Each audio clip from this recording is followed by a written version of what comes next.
Gate পাসের নামে রাজধানীর গণপরিবহন থেকে বাৎসরিক 150 কোটি টাকার চাঁদাবাজি।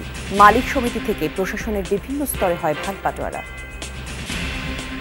সার্জেন্ট মার্জেন্ট দলে দৌড়ে আসে, দেখাশোনা করে। এই টাকাটা মালিক সমিতি ওরা ভাগ বাটোয়ারা করে খায়।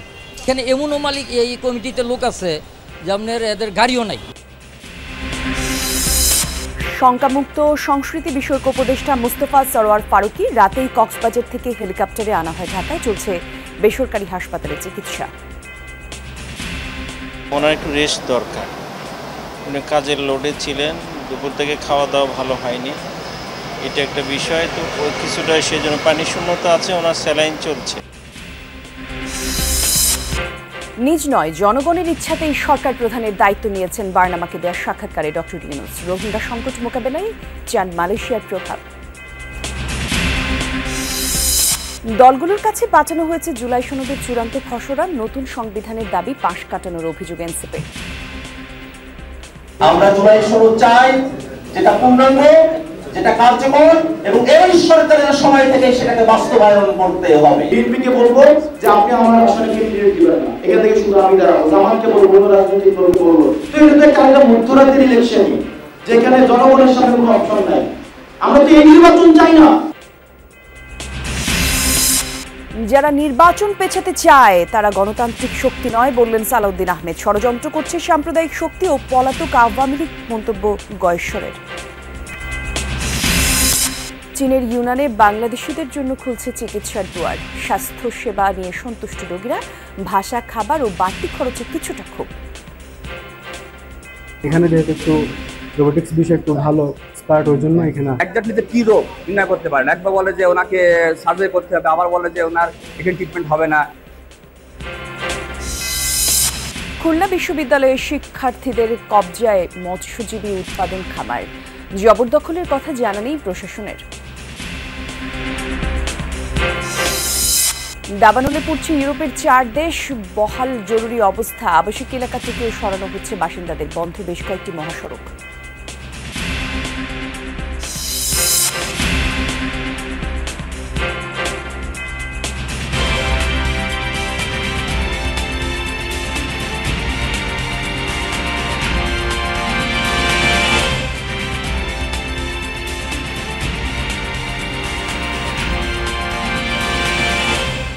শুভ সকাল, আমন্ত্রণ যমুনা নিউজে। আপনাদের সঙ্গে আমি জান্নাতুল কুলি আছি। শিরোনাম দেখছিলেন। গেট পাস বা জিপির নামে বছরে গড়ে 150 কোটি টাকা চাঁদা আদায় করা হয় রাজধানীর গণপরিবহনগুলোয়। অভিযোগ, মালিক সমিতির পাশাপাশি ভাগের টাকা চলে যায় প্রশাসনের বিভিন্ন স্তরে। বিশেষজ্ঞরা বলছেন এ কারণেই গণপরিবহনের শৃঙ্খলা ফেরাতে বড় বাধা সুবিধাভোগী সিন্ডিকেট। যদিও বাস মালিক নেতারা বলেন মালিক শ্রমিকের স্বার্থ রক্ষায় সমিতির আওতায় খরচ তোলা হয়। নিজামুদ্দিনের ক্যামেরায় রাসেল আহমেদের রিপোর্ট। ভিক্টোরিয়া পার্ক মোড় যেন জিলাপির প্যাঁচ লেগে আছে ভর দুপুরেও। যাত্রীরা পেরেশান, গাড়ি চলছে না কেন, অথচ পুলিশ, লাইনম্যান সবই আছে সড়কে শৃঙ্খলার দায়িত্বে। কচ্ছপ গতিতে বাস চালানো কিংবা অন্যের পথ রোধ করে সড়কে দাঁড়াতে চান না চালকরাও। তাদের দাবি, দিন চুক্তির ভাড়া ও জিপি নামক চাঁদার অর্থ তুলতে গিয়েই রাস্তায় এমন বিশৃঙ্খলা তৈরি হয়। আসলে আমরা পারাপারি করতে চাই না। আমাদের পারাপারি বেশি অংশ আমাদের রোডে গাড়ি বেড়ে গেছে অনেক। তো 2 টিপ গাড়ি চললে পরে 12,300 টাকা লাগবে। তারপরে সেন আমগর ওস্তাদ বেতন, আমগর বেতন। ঢাকায় নিবন্ধিত রুট 128টি, এর একটিতে চলে ভিক্টর পরিবহন। নিবন্ধন আছে 129টি গাড়ির, কিন্তু চলে প্রায় 250।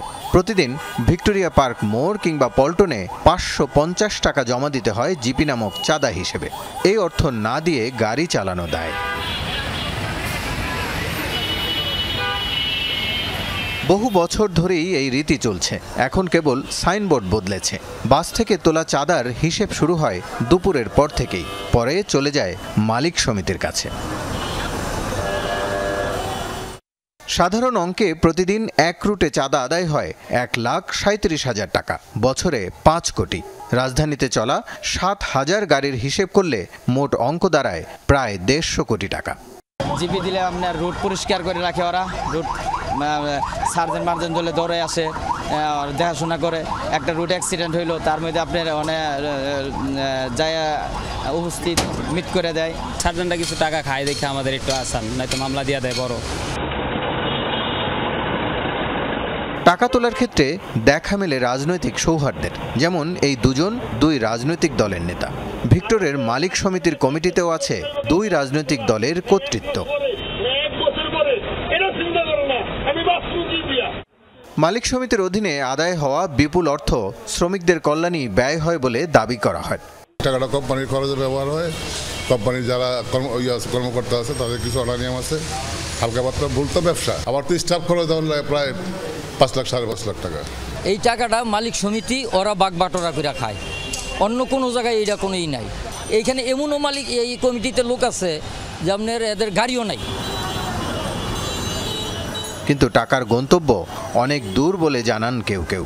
ওরা 100 উপর হইবে সার্জন, আর বেশি এই সার্জন তো 500 টাকা করে, দিয়ে 11,000 টাকা করে, আর এডিসি কমিটি 3,000 টাকা, আর ডিসি কমিটি 4,000 টাকা।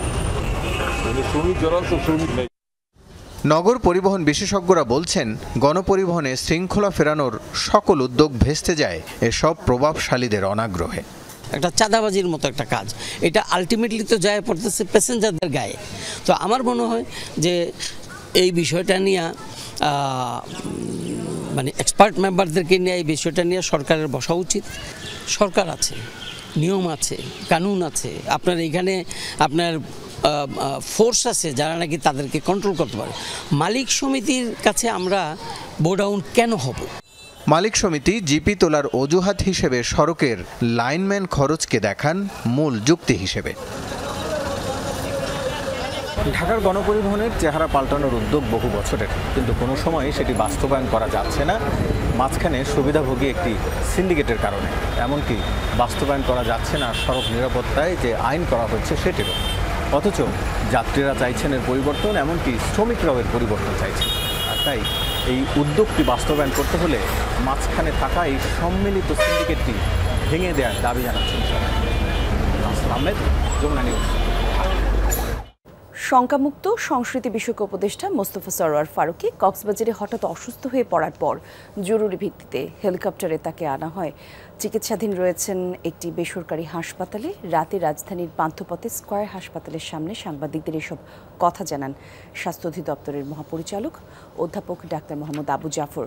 বলেন, 12:30টায় উপদেষ্টাকে হাসপাতালে আনা হয়। বর্তমানে স্যালাইন দিয়ে রাখা হয়েছে তাকে। প্রাথমিক কিছু পরীক্ষা নিরীক্ষা ভালো রিপোর্ট এসেছে। আর কাজের চাপ, খাবার গ্রহণে অনিয়ম, একই সাথে পানি শূন্যতার কারণে উপদেষ্টা অসুস্থ হয়ে পড়েছেন বলে জানান স্বাস্থ্য অধিদপ্তরের ডিজি। গেল 15 আগস্ট 5 দিনের সফরে কক্সবাজার যান সংস্কৃতি বিষয়ক উপদেষ্টা। 19 আগস্ট তার ঢাকায় ফেরার কথা ছিল। এর আগে শনিবার কক্সবাজারের এক কর্মশালায় অংশ নিয়ে অসুস্থ হয়ে পড়েন সংস্কৃতি উপদেষ্টা। তাৎক্ষণিকভাবে তাকে হেলিকপ্টারে করে ঢাকায় ফেরানো হয়।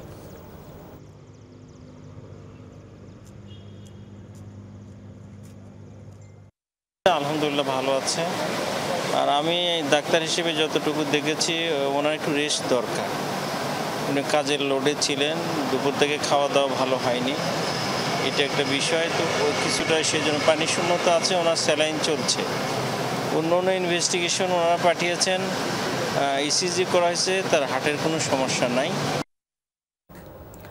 সক্রিয় রাজনীতিতে প্রবেশের ইচ্ছে নেই, এমনকি ফেব্রুয়ারিতে আসন্ন জাতীয় সংসদ নির্বাচনেও নেই প্রতিদ্বন্দ্বিতার কোনো সম্ভাবনা। মালয়েশিয়ায় সফরকালে দেশটির বার্তা সংস্থা বার্নামাকে দেয়া এক সাক্ষাৎকারে এসব কথা বলেছেন প্রধান উপদেষ্টা ডক্টর মোহাম্মদ ইউনূস। শুক্রবার বার্নামায় অনলাইন ভার্সনে প্রকাশিত হয় এক্সক্লুসিভ সাক্ষাৎকার। সেখানে তিনি উল্লেখ করেন, জনগণের ইচ্ছেতেই গ্রহণ করেছেন প্রধান উপদেষ্টার দায়িত্ব।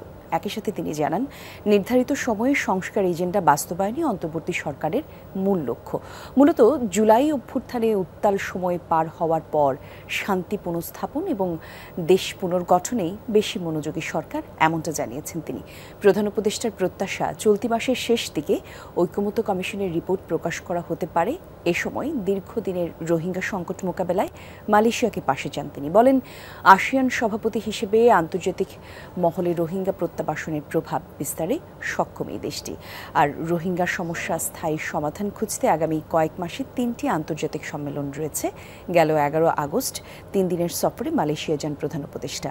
সফরকালে সই হয় 5টি গুরুত্বপূর্ণ সমঝোতা স্মারক। মতামত চেয়ে জুলাই সনদের খসড়া রাজনৈতিক দলগুলোর কাছে পাঠিয়েছে জাতীয় ঐক্যমত্য কমিশন। দলগুলোর কাছে শনিবার এটি পাঠানো হয়। সনদের পটভূমিতে পিলখানা হত্যাকাণ্ড, শাপলা চত্বর হত্যাকাণ্ড এবং 2018 সালের কোটা আন্দোলনের কথা উল্লেখ করা হয়েছে। অঙ্গীকারনামায় বলা হয়, এই সনদের কোনো বিধান, প্রস্তাব বা সুপারিশের ব্যাখ্যা সংক্রান্ত কোনো প্রশ্নের চূড়ান্ত মীমাংসা আপিল বিভাগের ওপর ন্যস্ত থাকবে। আর সনদের প্রতিটি বিধান, প্রস্তাব ও সুপারিশ সংবিধান এবং আইনগতভাবে বলবৎ হিসেবে গণ্য করা হবে। এর বৈধতা, প্রয়োজনীয়তা কিংবা জারির কর্তৃত্ব সম্পর্কে কোনো আদালতে প্রশ্ন তোলা যাবে না। জুলাই সনদের যেসব সুপারিশ অবিলম্বে বাস্তবায়নযোগ্য বলে বিবেচিত, সেগুলো কালক্ষেপণ না করে নির্বাচনের আগে সম্পূর্ণভাবে বাস্তবায়ন করবে সরকার। জুলাই সনদে নতুন সংবিধানের দাবিকে পাশ কাটানো হয়েছে বাংলা মোটর এনসিপির এক আলোচনা সভায়। এসব অভিযোগ করেছেন সদস্য সচিব আখতার হোসেন। বলেছেন, ফেব্রুয়ারিতে নির্বাচন আয়োজনে কোনো আপত্তি নেই এনসিপির। তারা চান নতুন সংসদের এমপিরা একই গণপরিষদের সদস্য হিসেবে কাজ করবেন, জাতিকে উপহার দেবেন নতুন সংবিধান। এ সময় সংগঠনের অন্যান্য নেতারা বলেন, আসন দিয়ে এনসিপিকে কেনা যাবে না। বাংলা মোটরে এনসিপির কার্যালয়ে জুলাই সনদ বাস্তবায়নে গণপরিষদ নির্বাচন শীর্ষক আলোচনা সভা। এতে বক্তারা জাতীয় নির্বাচনের আগে গণপরিষদ নির্বাচনের দাবি জানান। দলের মুখ্য সমন্বয়ক নাসিরউদ্দিন পাটোয়ারি বলেন, দেশের 60% মানুষ সংস্কার চায়। তাদের মতামত উপেক্ষা করে সরকার ফেব্রুয়ারিতে নির্বাচন আয়োজনে ব্যস্ত বলে অভিযোগ করেন তিনি। এই যে আমাদের নোবেল লরিয়েট ইউনূস স্যার, বাংলাদেশের মানুষ চোখে পড়ে না, আমরা লন্ডন যেতে হয়। লন্ডনে গিয়ে সিজদা দিয়েছেন, সিজদার মাধ্যমে উনি ওহির মাধ্যমে আদেশ পেয়েছেন এবং সেখানে একটা প্রেস রিলিজের মধ্যে জানিয়েছেন বাংলাদেশে ফেব্রুয়ারিতে ইলেকশন হতে হবে। কোন ইলেকশনে? সংবিধানের অধীনে। নতুন একটি সংবিধানের জন্য মাঠে নামছি এবং বাংলাদেশে গণপরিষদ যদি কোনো নির্বাচন হয়, সেটা গণপরিষদ আগে নির্বাচন হতে হবে। আলোচনায় নতুন সংবিধান প্রণয়নের দাবি জানিয়ে হাসনাত আব্দুল্লাহ বলেন, আওয়ামী লীগ সরকারের মতো প্রহসনের নির্বাচন আর চায় না এনসিপি। আমি যদি আগে সমঝোতা করি যে আমি দ্বারা ওই আসলে আপনি এখান থেকে ক্যান্ডিডেট দিবেন না, সমঝোতা মানে কি? যে বিএনপিকে বলবো যে আপনি আমার আসলে ক্যান্ডিডেট দিবেন না, এখান থেকে শুধু আমি দাঁড়াবো, জামাতকে বলবো, অন্য রাজনৈতিক দলকে বলবো। তো এটা তো একটা মধ্যরাতের ইলেকশনই, যেখানে জনগণের সামনে কোনো অপশন নাই। আমরা তো এই নির্বাচন চাই না। অন্তর্বর্তী সরকারের আমলেই জুলাই সনদ বাস্তবায়নের দাবি জানান দলের সদস্য সচিব আখতার হোসেন। বলেন, সংস্কার এখনই শুরু করতে হবে, যার ধারাবাহিকতা বজায় থাকবে নির্বাচিত সরকারের সময়ও। আমরা জুলাই সনদ চাই, যেটা পূর্ণাঙ্গ, যেটা কার্যকর এবং এই সরকারের সময় থেকে সেটাকে বাস্তবায়ন করতে হবে। এই সরকারের সময়টাতেই সংস্কারের বিষয়গুলোকে বাস্তবায়ন শুরু করতে হবে। পরবর্তীতে যারা ক্ষমতায় আসবেন তারা সেই বিষয়গুলোতে কোনো বিঘ্ন না করে ধারাবাহিকতা বজায় রাখবেন, এটাই তাদের কর্তব্য। তাদের হাতে কখনো এই সংস্কারের ভার আমরা ছেড়ে দিতে রাজি নই। নতুন সংবিধান প্রণয়নকে বাধাগ্রস্ত করলে রাজপথে নামতে 1 সেকেন্ডও সময় লাগবে না বলেও হুঁশিয়ারি দেন বক্তারা। আমরা কিন্তু রাজপথের মানুষ, রাজপথে ফিরে যেতে আমাদের 1 সেকেন্ড সময় লাগবে না। তানফির মৌসুম, যমুনা নিউজ, ঢাকা। যারা নির্বাচন বিলম্বিত করতে চায় তারা গণতান্ত্রিক শক্তি নয়, এই মন্তব্য করেছেন বিএনপির স্থায়ী কমিটির সদস্য সালাউদ্দিন আহমেদ। এদিকে গয়েশ্বরচন্দ্র রায় বলেছেন, নির্বাচন ভণ্ডুলের ষড়যন্ত্র করছে সাম্প্রদায়িক শক্তি এবং পলাতক আওয়ামী লীগ। তবে ফল ঘোষণা না হওয়া পর্যন্ত ষড়যন্ত্র হতে পারে এমন সংশয় রয়েছে বিএনপি নেতাদের মাঝে। দলের চেয়ারপারসনের জন্মদিন উপলক্ষে দোয়া মাহফিল এবং আলোচনা সভায় অংশ নিয়ে এসব কথা বলেন তারা। ফেব্রুয়ারিতে ভোটের ঘোষণায় নির্বাচন নিয়ে শঙ্কা কেটেছে অনেকটাই। তবে ভোট নিয়ে নতুনভাবে রাজনৈতিক দলগুলোর মতপার্থক্যে বিবাদ মাথাচাড়া দিচ্ছে। শনিবার জাতীয় প্রেস ক্লাবে দোয়া মাহফিল অনুষ্ঠানে যোগ দেন বিএনপির সিনিয়র নেতারা। সিনিয়র যুগ্ম মহাসচিব রুহুল কবির রিজভী দাবি করেন, শেখ হাসিনা বিদায় নিলেও রাজনৈতিক দলগুলোই রয়ে গেছে প্রেতাত্মা। একই অনুষ্ঠানে বিএনপির স্থায়ী কমিটির সদস্য আব্দুল মঈন খান বলেন, 2008 সালের নির্বাচনও ছিল পাতানো। শেখ হাসিনার পালিয়ে গেলেও তার ভূত, তার আত্মারা আবার নতুন করে নতুন কায়দায় নতুন চেতনায় তারাই তো আবার ভর করেছে। এইটার জন্য তো এই ছেলেরা জীবন দেয়নি। আমরা সেই গণতন্ত্র চেয়েছি যে গণতন্ত্রে প্রকৃত এদেশের ভোটাররা ভোট দিয়ে যাকে ইচ্ছা তাকে রাষ্ট্র ক্ষমতায় বসাবে। 111-এর মাধ্যমে একটি সরকারকে তখন পরিকল্পিতভাবে বাংলাদেশে প্রতিষ্ঠা করা হয়েছিল এবং যার ফলশ্রুতিতে পরবর্তী 15 বছর তারা বাংলাদেশকে ধ্বংস করে দিয়েছে। একই দিন রাজধানীর শাহজাহানপুরে বিএনপির চেয়ারপারসন বেগম খালেদা জিয়ার জন্মবার্ষিকী উপলক্ষে অনুষ্ঠিত হয় দোয়া ও আলোচনা অনুষ্ঠান। সেখানে দলটির স্থায়ী কমিটির সদস্য গয়েশ্বর চন্দ্র রায় অভিযোগ তোলেন নির্বাচন ভণ্ডুলের ষড়যন্ত্র করছে সাম্প্রদায়িক শক্তি ও পলাতক আওয়ামী লীগ। সেই ষড়যন্ত্রের আশঙ্কা থেকেই বলছি যে ভোটের ফলাফল গণনার আগ পর্যন্ত আমরা নিশ্চিত না নির্বাচন। কেন? শুধু সরকারের সদিচ্ছা কিন্তু যথেষ্ট না। নির্বাচন কমিশনের প্রচেষ্টাই একটা নির্বাচন অনুষ্ঠিত করা যথেষ্ট। নির্বাচনে অংশগ্রহণ করতে ইচ্ছুক সকল রাজনৈতিক দলের একটি সদিচ্ছা থাকা দরকার। একটি গোষ্ঠী ইনিয়ে বিনিয়ে নির্বাচন পেছানোর ষড়যন্ত্র করছে এ মন্তব্য করেন বিএনপির স্থায়ী কমিটির সদস্য সালাউদ্দিন আহমদ। বলেন গণতন্ত্রের বিরুদ্ধে যারাই অবস্থান নেবে তাদের রুখবে জনগণ। বিএনপি চেয়ারপারসন খালেদা জিয়ার 81তম জন্মদিন উপলক্ষে নয়াপল্টনে দলটির কেন্দ্রীয় কার্যালয়ে যুবদল আয়োজিত দোয়া মাহফিলে একথা বলেন তিনি। আজকে যারা গণতন্ত্রের বিরুদ্ধে বিভিন্ন রকমের বক্তব্যের মধ্য দিয়ে নির্বাচনের বিষয়ে সংখ্যা প্রকাশ করছে, তারা গণতন্ত্রের পক্ষের শক্তি নয়, তারা বাংলাদেশের মানুষের পক্ষের শক্তি নয়। তারা হয়তো কোনো না কোনো কারণে নিজের কথাগুলো ইনিয়ে বিনিয়ে বলছেন যাতে করে নির্বাচনকে বিলম্বিত করা যায় অথবা বানচাল করা যায় অথবা নির্বাচন অনুষ্ঠান না হোক সেটা চায়। গণতান্ত্রিক উত্তরণে ফ্যাসিবাদ বিরোধী ঐক্য অটুট রাখতে সবার প্রতি আহ্বান জানান বিএনপি নেতারা। মানুর মারুফ, যমুনা নিউজ, ঢাকা। জটিল ও কঠিন রোগের চিকিৎসায় একসময় সামর্থ্যবান রোগীদের পছন্দ ছিল ভারত। তবে 5 আগস্টের পর ভিসা জটিলতার কারণে দুর্ভোগে পড়েন রোগী এবং তাদের স্বজনরা। এ সময় বিকল্প দেশের দিকে ঝুঁকতে থাকে বাংলাদেশ। এগিয়ে আসে চীন সরকার। দেশটির ইউনিয়ন প্রদেশের বেশ কিছু হাসপাতাল বাংলাদেশিদের জন্য নির্ধারণ করা হয়েছে। যারা গেছেন চিকিৎসা নিয়ে সন্তোষ প্রকাশ করলেও ভাষা, খাবার এবং বাড়তি খরচের বিষয়টি তুলে ধরেছেন তারা। চীন থেকে ফিরে বিস্তারিত জানাচ্ছেন সহকর্মী লামিয়া তিথি। 1 বছর আগেও বাংলাদেশি রোগীদের জন্য একটি বড় অংশের গন্তব্য ছিল ভারত। ভাষা জটিলতা না থাকায় এবং খরচ সামর্থ্যের মধ্যে থাকায় পার্শ্ববর্তী দেশ ছিল রোগীদের ভরসার জায়গা। তবে পরিবর্তিত পরিস্থিতিতে ভিসা জটিলতায় বিপাকে পড়েন রোগীরা। শুরু হয় নতুন গন্তব্যের খোঁজ। এমন পরিস্থিতিতে এগিয়ে আসে চীন সরকার। 2 দেশের কূটনৈতিক সম্পর্কের 50 বছর উপলক্ষে বাংলাদেশিদের জন্য ইউনান প্রদেশে বেশ কিছু হাসপাতাল নির্ধারিত করে দেওয়া হয়। মার্চ থেকে এখন পর্যন্ত 600-র বেশি মেডিকেল ভিসা দিয়েছে দেশটি। উন্নত চিকিৎসার জন্য বাংলাদেশ থেকে গত 5 মাসে চীনের এসব হাসপাতালে চিকিৎসা নিয়েছেন প্রায় 67 জন।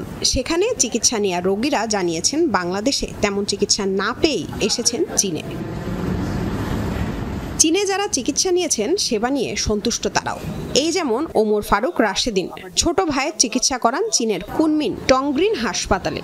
এদিকে মাস কয়েক আগে চট্টগ্রাম থেকে কানের চিকিৎসা করিয়েছিলেন শাকিল খান। অস্ত্রোপচার করার পর আবারও একই সমস্যা। এখানে যেহেতু একটু রোবোটিক্স বিষয়ে একটু ভালো এক্সপার্ট, ওই জন্য এখানে আসা। একজাক্টলি কি রোগ নির্ণয় করতে পারেন। একবার বলে যে ওনাকে সার্জারি করতে হবে, আবার বলে যে ওনার এখানে ট্রিটমেন্ট হবে না। এখানে আসার একদিন পরে রোগ ধরা পড়ছে। প্রাইভেট হসপিটালে যে খরচটা পড়ে সেম খরচ আর কি। এছাড়া চীনের ইউনান প্রদেশের কুনমিং আই হাসপাতাল থেকেও চিকিৎসা নিয়েছেন বাংলাদেশি রোগীরা। চিকিৎসা নিয়ে সন্তুষ্ট হলেও সবার কণ্ঠেই ছিল ভাষা, খাবার, বিমান ভাড়া নিয়ে অভিযোগের সুর। তবে ইউনান প্রদেশের স্বাস্থ্য কমিশন বলছে বাংলাদেশি রোগীদের তুলনামূলক কম খরচে আধুনিক চিকিৎসা দেওয়া হচ্ছে। আমাদের সাথে যোগাযোগ করার পর সবকিছু বিবেচনা করে আমরা আমন্ত্রণপত্র দেই। ভাষার সমস্যার জন্য হাসপাতালে দোভাষী রয়েছেন। প্রেসক্রিপশনও ইংরেজিতে দেওয়া হয়। এছাড়া চিকিৎসার খরচ নির্ভর করে রোগীর চিকিৎসা ও পরীক্ষার উপর। তবে চিকিৎসা খরচ অন্যান্য পার্শ্ববর্তী দেশের তুলনায় অনেক কম। যেসব রোগের চিকিৎসায় বাংলাদেশ পিছিয়ে আছে সেসব ক্ষেত্রে রোগীদের নতুন গন্তব্য হতে পারে চীন। চলতি বছরের শেষে চট্টগ্রাম থেকে কুনমিংয়ে বিমান চলাচল শুরু হলে ভাড়া কমবে বলেও মনে করেন উপপ্রেস সচিব। আশা করি এবছরের শেষ নাগাদ চট্টগ্রাম কুনমিং রুটটি চালু হয়ে যাবে এবং তাতে ব্যবসায়ী সহ বাংলাদেশের চিকিৎসা প্রত্যাশী মানুষের যাতায়াত বৃদ্ধি পাবে। চিকিৎসা খাতে নিজেদের সক্ষমতা বাড়ানো গেলে বিদেশমুখিতা কমবে বলেও মনে করেন রোগীরা। বাংলাদেশের রোগীদের জন্য ইউনান প্রদেশে চীন সরকার কয়েকটি হাসপাতালের ব্যবস্থা করেছে। তাদের আশা বাংলাদেশের পক্ষ থেকে মিলবে সাড়া। তবে এখন দেখার বিষয় সকল চ্যালেঞ্জ মোকাবেলা করে রোগীরা কতটা চিকিৎসা নিতে আসতে পারেন এই ইউনান প্রদেশে। লামিয়া তিথি, যমুনা নিউজ, ইউনান প্রদেশ, চীন। ৪৫ বছরের পুরাতন মৎস্যজীবী উৎপাদন খামার পরিণত হয়েছে খুলনা বিশ্ববিদ্যালয়ের শিক্ষার্থীদের আবাসিক হলে। শহীদ মীর মুগ্ধ হল নাম দিয়ে একটি ব্যানার টাঙিয়ে দিয়েছেন শিক্ষার্থীরা। তবে এ বিষয়ে কিছুই জানা নেই বলে দাবি বিশ্ববিদ্যালয় কর্তৃপক্ষের। মৎস্য বিভাগ বলছে এভাবে চলতে থাকলে ক্ষতিগ্রস্ত হবে মৎস্য উৎপাদন। গল্লামারী সেতু পার হয়েই খুলনা সাতক্ষীরা মহাসড়কের পাশে ১৯৫৯ সালে গড়ে তোলা হয় মৎস্যবীজ উৎপাদন খামার। এখান থেকেই পরিচালিত হয় sustainable coastal and marine fisheries বা SCMFP প্রকল্প। গেল ১০ আগস্ট খুলনা বিশ্ববিদ্যালয়ের শিক্ষার্থীরা এই খামারে শহীদ মীর মুগ্ধ হল নামে একটি ব্যানার টানিয়ে দেয়। আবাসন ও শিক্ষা কার্যক্রমের জন্য জায়গা সংকটের কারণে বিশ্ববিদ্যালয়ে ঘেঁষা 4.25 একর জমির উপর নির্মিত খামারটি অধিভুক্তের দাবি দীর্ঘদিন ধরেই জানিয়ে আসছিল শিক্ষার্থীরা। ঊর্ধ্বতন কর্তৃপক্ষ উদ্যোগ না নেয় খামারটি নিজেরাই আয়ত্তে নেয় তারা। শহীদ মীর মুগ্ধ হল হিসেবে এটাকে আমরা ঘোষণা দিয়েছি। সে প্রেক্ষিতে আমাদের এখানে আবাসন সংকট রয়েছে, যেটার কারণে আমাদের আসলে এখানে জড়ো হওয়া। খোল নেওয়ার পরেও বা এখানে আমরা আটকে দেওয়ার পরেও এই প্রতিষ্ঠানটির কোনো জায়গায় কোনো সম্পত্তির একটা বিন্দুমাত্র ক্ষয়ক্ষতি পর্যন্ত হয়নি। এটা সম্পূর্ণ আমাদের নিরাপত্তার দায়িত্বে বা রক্ষণাবেক্ষণের দায়িত্বে আছে। তবে শিক্ষার্থীদের এমন কাণ্ডকে আইন পরিপন্থী বলছে খোদ বিশ্ববিদ্যালয় অ্যালামনাই অ্যাসোসিয়েশন। উদ্বেগ জানিয়েছে বাংলাদেশ ফ্রোজেন ফুডস এক্সপোর্টার্স অ্যাসোসিয়েশনও। অবশ্যই এটি একটি সরকারি প্রতিষ্ঠান, আমরাও একটি সরকারি প্রতিষ্ঠান। একটি সরকারি প্রতিষ্ঠান হিসেবে তো আমরা কখনোই আর একটা সরকারি প্রতিষ্ঠানে এভাবে যাওয়াকে সমর্থন করি না। খামারের 10টি পুকুরে গলদা চিংড়ি সহ বিভিন্ন কার্প জাতীয় মাছের পোনা রয়েছে। মৎস্য বিভাগের দাবি রক্ষণাবেক্ষণ করা না হলে সেগুলো যেমন নষ্ট হবে তেমনি ক্ষতির মুখে পড়বে খামারিরা।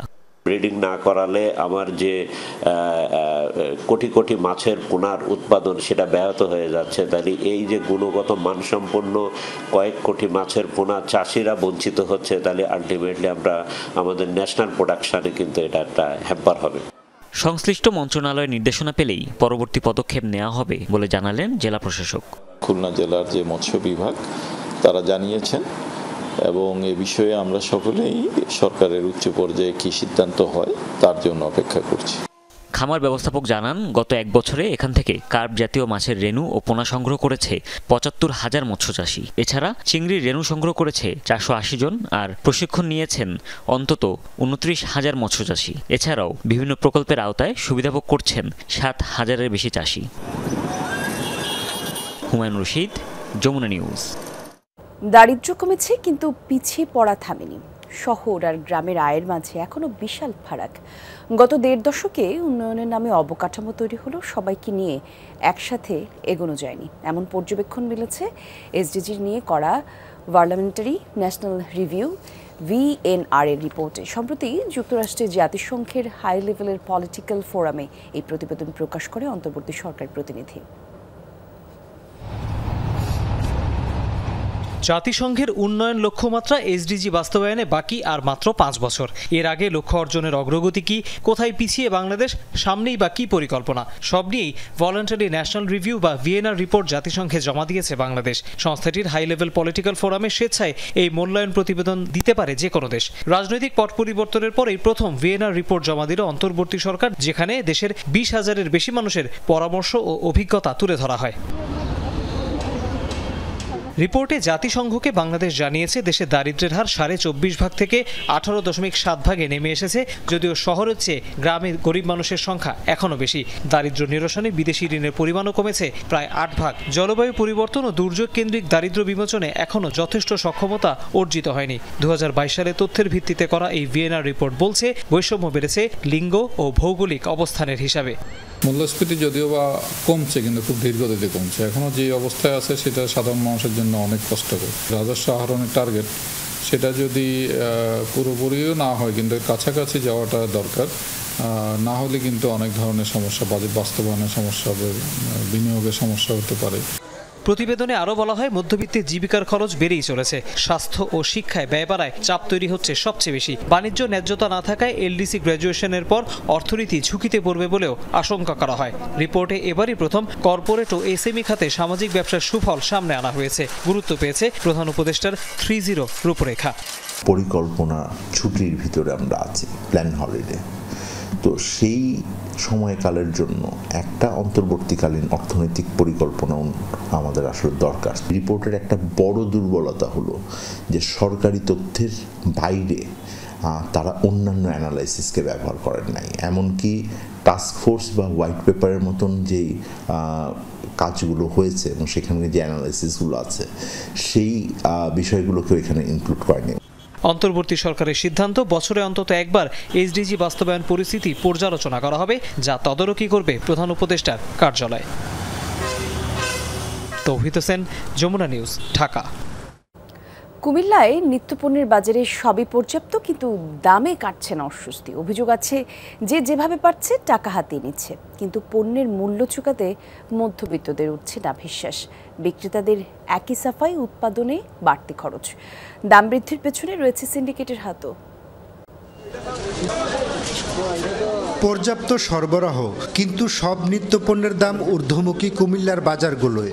চাল, ডাল, তেলের দরে কাটছে না অস্থিরতা। 100 থেকে 150 টাকার নিচে মিলছে না সবজিও। বেড়েছে ডিমের দাম, আর মাছ মধ্যবিত্তের ধরাছোঁয়ার বাইরে। এতক্ষণ ঘোরাঘুরি করলাম, একদম সর্বনিম্ন যদি তেলাপিয়ার কথাও চিন্তা করি, সে তেলাপিয়াটাও কেনার মতো না। 240 টাকা থেকে 300 টাকা অবধি। অনেক দাম। আপনার টমেটোর কেজি আপনার 200 টাকা করে কেজি। তারপর কাঁচামরিচ নিলাম 100 গ্রাম 40 টাকা। বাসার থেকে বের হওয়ার সময় যেমনটা বাজেট নিয়ে বের হই, তার থেকে একটু টাকা আসলে বেশি পরিমাণে লেগে যাচ্ছে। বন্যার কারণে ফরিয়ার ফারার গাছগুলা ভাঙ্গিয়া হরে রয়েছে, মাছ টান দিলে মাছ আসে না। নগরীর রাজগঞ্জ, রানীর বাজার, চকবাজার, বাদশামিয়া সহ সবগুলো বাজারেই নিত্যপণ্যের দামে বিস্তর ফারাক। পেঁয়াজ 50 টাকা থেকে বেড়ে 80 টাকা, রসুন 120 থেকে 140, আদা কেজি প্রতি 120 থেকে 180 টাকা। গরম মশলায় হাত দিলেই লাগছে ছেঁকা। এমন মূল্য বৃদ্ধিতে দিশেহারা ক্রেতা। আমরা তো গরিব লোক, আমরা কিছু কিনে খাইতে পারি না, অতিরিক্ত দাম বেশি। আজকাল কিনে 10 টাকা, কালকে হয়ে যায় 20 টাকা, তো আমরা 20 টাকা পাবো কই? গরম মশলা সবচেয়ে বেশি দাম বাড়ছে এলাচে আছে 5800। আদা অন্যান্য মাল যেভাবে বাড়তেছে এভাবে আমরাও তো কিন্তু অনেক সমস্যা হয়ে যায়। স্বস্তি নেই চালের বাজারেও। কেজি প্রতি বেড়েছে 10 থেকে 12 টাকা। পাইকারি ব্যবসায়ীদের অজুহাত, ধানের দাম বেশি হওয়ায় বেড়েছে চালের দরও। ধানের দাম বৃদ্ধির কারণে কিছুটা চালের দাম বেড়েছে। বর্তমানে চালের বাজার নিম্নমুখী। 2800 বিক্রি হইতেছে, নিচে 2750, উপরে 2850। মিনিকেট ব্যাস হইতেছে উপরে 4000, নিচে আপনার 3800 টাকা। নিত্যপণ্যের বাজারের অস্থিরতা কাটাতে মনিটরিংয়ে প্রশাসনকে আরও কঠোর হওয়ার আহ্বান ক্রেতাদের। খোকন চৌধুরী, যমুনা নিউজ, কুমিল্লা। শেরপুরে বেড়েছে ভাইরাস ও ঠান্ডাজনিত রোগের প্রকোপ। সদর হাসপাতালে রোগীদের উপচে পড়া ভিড়। আক্রান্তদের আবার বেশিরভাগই শিশু। তবে জনবল সংকটে হিমশিম অবস্থা চিকিৎসকদের। ভোগান্তিতে রোগী আর তাদের স্বজনরা। শেরপুর সদর হাসপাতাল বহির্বিভাগের টিকিট কাউন্টারে নারীদের দীর্ঘ লাইন ছাড়িয়ে গেছে মূল ফটক পর্যন্ত। পুরুষদের লাইনেও একই চিত্র, দীর্ঘ অপেক্ষা। একদিকে তীব্র গরম, আবার আবহাওয়ারও পরিবর্তন ঘটছে। তার সাথে পাল্লা দিয়ে বাড়ছে জ্বর, সর্দি সহ ঠান্ডাজনিত রোগবালাই। আক্রান্তদের বেশিরভাগই শিশু। অনেকক্ষণ থেকে আমি লাইনে দাঁড়িয়ে আছি, প্রায় 1 ঘন্টা যাবত বাচ্চাকে নিয়ে। বাচ্চার জ্বর ঠান্ডা প্রচুর। আমার বাচ্চা 4 দিন হয়েছে, হাসপাতাল নিয়ে আসি, জন্ডিস হয়েছে। হাসপাতালে শয্যা সংখ্যা 250, সেখানে গড়ে ভর্তি থাকছে দ্বিগুণ। বেশি রোগীর চাপ শিশু ওয়ার্ডে। বেড না পেয়ে অনেকের ঠাঁই হয়েছে বারান্দা ও মেঝেতে। বাড়ছে দুর্ভোগ। বাচ্চার ঠান্ডা, শ্বাসকষ্ট, 1 সপ্তাহ যাবত এখানে আসছি, এখনো ভালো হইতেছে না, আরো 3 দিন যাবত থাক হইছে। রোগীর জন্য একটা নার্স থাকা উচিত, কিন্তু সেই অনুযায়ী আমাদের আসলে 4টা না মানে 20টা রোগীর জন্য একটা নার্স আমাদের নাই। আমাদের নার্সের সংখ্যা একটু বাড়ানো হয় তাহলে আমরা মনের মতো করে সেবা দিতে পারবো। হাসপাতাল কর্তৃপক্ষ বলছে সীমিত জনবলের কারণে গলদঘর্ম অবস্থায় তারাও, তবুও সাধ্যমতো স্বাস্থ্য সেবা দেওয়ার চেষ্টা চলছে। হসপিটাল কিন্তু অফিসিয়ালি এখনো 100 রোগীর জনবল দিয়ে চলতেছে। 70টা 80টা রোগীর এগেইনস্টে একজন করে নার্স কাজ করতে হয়। তো একজন মানুষ তার যা কাজ করার কথা তার 5 গুণ 6 গুণ কাজ হয়তো মাসে একদিন করতে পারে, সপ্তাহে একদিন করতে পারে, কিন্তু বছরের পর বছর ধরে এই কাজ করা যায় না। সব 50 বেডের হাসপাতাল, কিন্তু আমার কিন্তু পূর্ণাঙ্গ জনবল নেই। আমার 100 বেডের জনবল দিয়ে আমরা এই হাসপাতাল পরিচালনা করছি।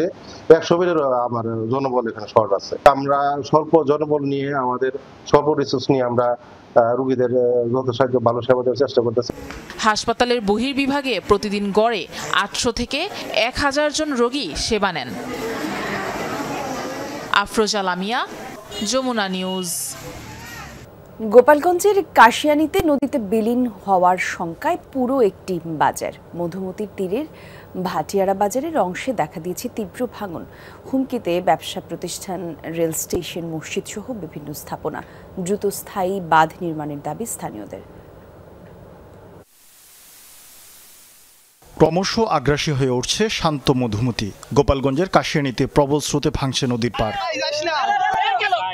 স্থানীয়রা জানায় বর্ষার শুরু থেকে মধুমতি পাড়ে দেখা দিয়েছে ভাঙন। নদী ঘেঁষে গড়ে ওঠা ভাটিয়াপাড়া বাজারের কিছু অংশ এরই মধ্যে বিলীন হয়েছে। হুমকির মুখে পড়েছে উপজেলার অন্যতম এই বাজারের অস্তিত্বই।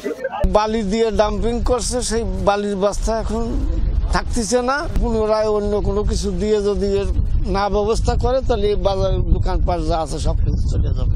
2-5 শতক চলে গেছে এখান থেকে, এখনো যাচ্ছে। আগেও কয়েকবার ভাঙনের মুখে পড়ে এই এলাকা। ব্যবসা প্রতিষ্ঠান হারিয়ে নিঃস্ব হয়েছেন অনেকে। এবার ভাঙন আতঙ্কে আগেভাগেই দোকানপাট সরিয়ে নিচ্ছেন ব্যবসায়ীরা। মসজিদ, গোডাউন, বাজার ঘর, ভাটিয়াপাড়া বাজার, কবলতী বাজার, নদীর কবলতী বাজার, অনুপরে আল্লাহ আর নিচে সরকার যদি সহযোগিতা করে। দেখতে দেখতে 100 মিটারের মতো নদীতে ভেঙে বিলীন হয়ে গেল।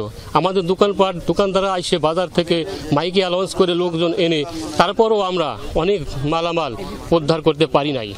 বাজারের পাশেই রয়েছে রেল স্টেশন, মসজিদ সহ বিভিন্ন স্থাপনা। নদীর পাড় সংরক্ষণে যে কাজ করা হয় তাও ধসে পড়েছে কয়েকটি স্থানে। ভাঙন ঠেকাতে স্থায়ী বাঁধ নির্মাণের দাবি এলাকাবাসীর। এই বাজারে 2টা খাদ্য গোডাউন আছে সরকারি। এখন ওই খাদ্য গোডাউনও ঝুঁকিপূর্ণ। যদি এখানে বড় আকারে বাঁধ যদি দেওয়া হয়, ওই অনেক দূর ডাম্পিং করে যদি ফেলানো হয় তাহলে আরো মনে হচ্ছে ভালো হবে। প্রায় 300 ঘর ভাঙে চলে গেছে এই বাজার থেকে। এখন যেটুকু আছে এইটুকু যদি না থাকে তাহলে তো এই ভাটিয়াপাড়ার কোনো অস্তিত্ব থাকবে না। তাই চাই সরকার এবং সংশ্লিষ্ট যারা আছে যাতে আমাদের এই কাজ যেটুকু আছে এইটুকু একটা স্থায়ী সমাধান হয়। নদী ভাঙন ঠেকাতে 6000 জিও ব্যাগ ফেলা হচ্ছে বলে জানিয়েছে পানি উন্নয়ন বোর্ড। বরাদ্দ পেলে স্থায়ী সমাধানের আশ্বাস জেলা নির্বাহী প্রকৌশলীর। ভাঙন দেখার পরে আমরা ঊর্ধ্বতন কর্তৃপক্ষের সাথে আমরা যোগাযোগ করেছি এবং বাজারটির গুরুত্ব বিবেচনা করে স্যাররা আমাদের ইতিমধ্যে প্রায় 6000 জিও ব্যাগের কাজ করার অনুমোদন দিয়েছে। আমরা ইতিমধ্যে জিও ব্যাগ ফিলিং কাজ চলতেছে। এটার জন্য আমরা একটি ডিপিপি সাবমিট করা আছে স্থায়ী কাজের জন্য। এটা যদি অনুমোদিত হয় তাহলে স্থায়ীভাবে ভাঙনটি প্রতিরোধ হবে। ভাটিয়া নদীবন্দর সংলগ্ন এই বাজারে ছোট বড় মিলিয়ে রয়েছে অন্তত 200 ব্যবসা প্রতিষ্ঠান। পাশে রয়েছে শতাধিক ঘরবাড়ি। শরীফ ফারুকি, যমুনা নিউজ। ব্রাহ্মণবাড়িয়ার আখাউড়া সীমান্তে ওপারে ভারতের ত্রিপুরা। সেখান থেকে নদীর বর্জ্য মিশ্রিত পানিতে ভেসে আসছে মদ, বিয়ারের খালি বোতলেতে স্বাস্থ্য ঝুঁকিতে জেলার বাসিন্দারা। হুমকির মুখে জীববৈচিত্র্য। অভিযোগ পেয়ে কয়েক দফায় দূষিত পানি পরীক্ষা নিরীক্ষা করেছে ভারত বাংলাদেশ যৌথ নদী কমিশন, তবে এখনও আসেনি কার্যকরী সমাধান। প্রতিবেশী দেশ থেকে ভেসে এসেছে উপহার। মদ, বিয়ার, ফেন্সিডিলের খালি বোতলের এসব ধূপ এখন আখাউড়া বাসিন্দাদের গলার কাটা। হাওড়া, জাজি, কালন্দি ও মরা নদী, এই 4টি নদী ভারতের ত্রিপুরা থেকে ব্রাহ্মণবাড়িয়ার আখাউড়া সীমান্ত হয়ে বাংলাদেশে ঢুকেছে। যুগ যুগ ধরে এসব নদীর শিল্পবর্জ্য মিশ্রিত দূষিত পানি প্রবেশ করছে এপারে, মিশে যাচ্ছে তিতাস, মেঘনা সহ দেশের অন্যান্য নদ নদীতে। দুর্গন্ধযুক্ত বিষাক্ত কালো পানির প্রভাবে হুমকির মুখে এ অঞ্চলের জীববৈচিত্র্য, কৃষি ও জনস্বাস্থ্য। আর মরার উপর খাড়ার ঘা হয়ে দাঁড়িয়েছে ভেসে আসা খালি বোতল। উঠলে হাল চাষ করলে একটা কাজ ভাঙা গেলে কৃষকের হাত কাটবে, পা কাটবে, এই হিসেবে আমি এগুলি তুললা জমাই এখানে নদীর পারে রেখে দিই। এই কালো পানিটার জন্য আমাদের নদীর যে সুস্বাদু যে মাছটা ছিল, মাছটাও বিলুপ্ত হয়ে গেছে। একটা দেশকে অস্ত্র দিয়ে মারে, করে ইয়া দিয়ে মারে, তো ইন্ডিয়াতে প্যান্ডেলাইম মারতেছে, এটা একটা অস্ত্র ব্যবহার এরা করতেছে আমাদেরকে, এটা নির্যাতনভাবে। স্থানীয়দের অভিযোগ, মদের খালি বোতলের কারণে সবচেয়ে বিপাকে কৃষকরা। পাশাপাশি দূষিত পানির প্রভাবে রোগব্যাধিতে আক্রান্ত হচ্ছেন সীমান্তের বাসিন্দারা। উৎকট গন্ধে এলাকায় টিকে থাকাই দায়। স্বাস্থ্য ঝুঁকিতে আশপাশের অন্তত 20 গ্রামের মানুষ। গন্ধ যদি না আসতো এবং পানিটা যদি রিফিল করে পরিষ্কার যদি আসতো, তাহলে পরে কোনো সমস্যা হতো না। অ্যালার্জি হইতেছে, তারপরে গুঁড়া হইতেছে, তারপর বিভিন্ন ধরনের বড় ধরনের রোগ হইতেছে, মহাব্যাধি হইতেছে। পানি পরীক্ষা করে ভারী ধাতুর উপস্থিতি পেয়েছেন গবেষকরা। সীসা, সালফার, দস্তা, ক্রোমিয়াম, ম্যাঙ্গানিজ, আয়রনের মতো রাসায়নিক পদার্থের অস্তিত্ব মিলেছে। হেভি মেটাল আপনারা জানেন যে এটা সবসময় মানব দেহের জন্য ক্ষতিকর এবং ঝুঁকিপূর্ণ।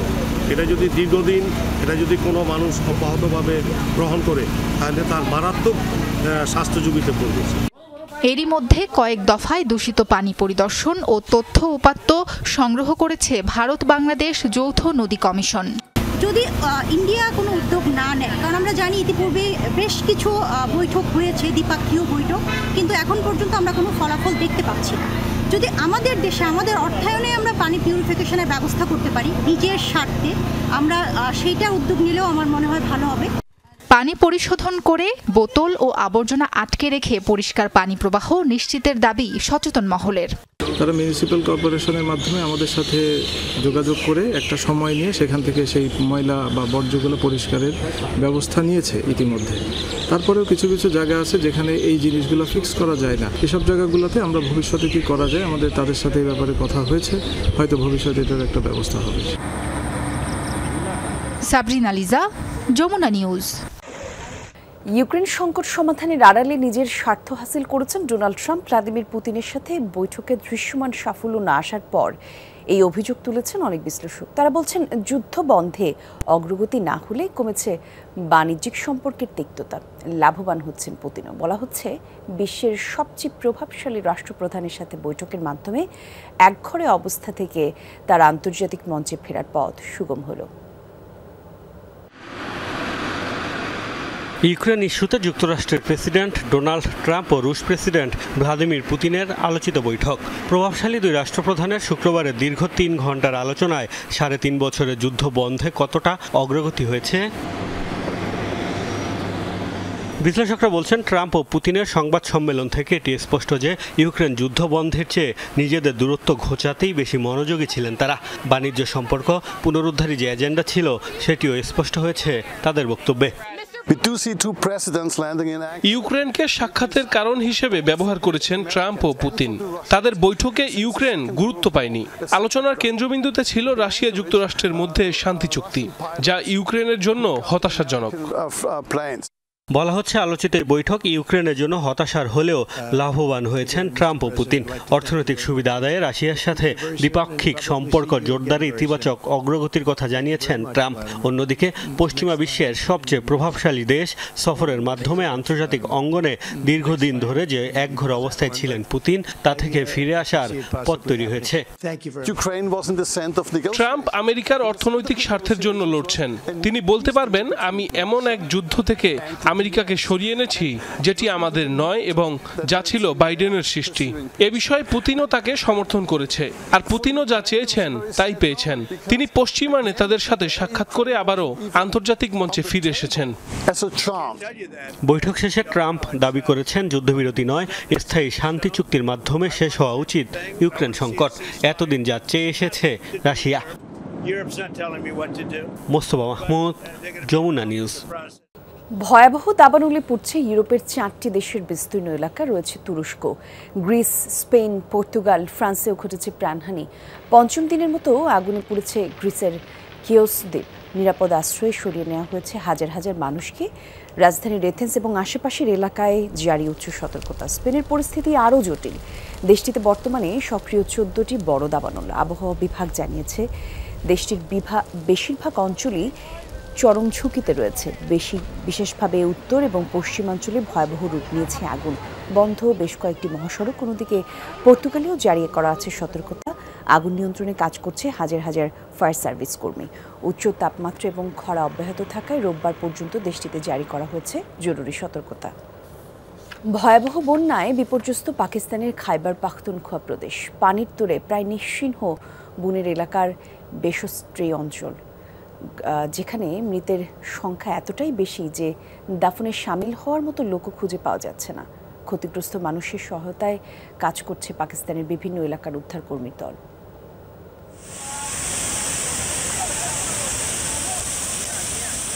পাহাড়ি ঢল তেড়ে ফুঁড়ে ছুটছে লোকালয়ের দিকে। সামনে যা পাচ্ছে তাই খড়কুটোর মতো ভাসিয়ে নিয়ে যাচ্ছে। পানির ভয়াবহ রূপ আতঙ্ক ছড়াচ্ছে চারদিকে। মেঘ বিস্ফোরণে পাকিস্তানের খাইবার পাখতুনখোয়া প্রদেশের বহু অঞ্চলে তৈরি হয়েছে এমন ভয়াবহ পরিস্থিতি। বন্যায় এ পর্যন্ত 300-রও বেশি মানুষের মৃত্যু হয়েছে, যার মধ্যে 2 শতাধিক পুরুষ। শিশু ও নারীর সংখ্যাও শতাধিক। বন্যায় প্রায় নিশ্চিহ্ন হয়ে গেছে বেসন্ত্রী গ্রাম। পরিস্থিতি এতটাই খারাপ যে মৃতদের দাফনে সামিল হওয়ার মতো মানুষও খুঁজে পাওয়া যাচ্ছে না। এই বাড়িতে একসাথে 17 জন মানুষ মারা গেছে। 14 জনের মরদেহ উদ্ধার করা হয়েছে। 3 জন এখনো নিখোঁজ। আরেক পরিবারের একসাথে 8 সদস্য মারা গেছে। অনেক মানুষের খোঁজ পাওয়া যাচ্ছে না।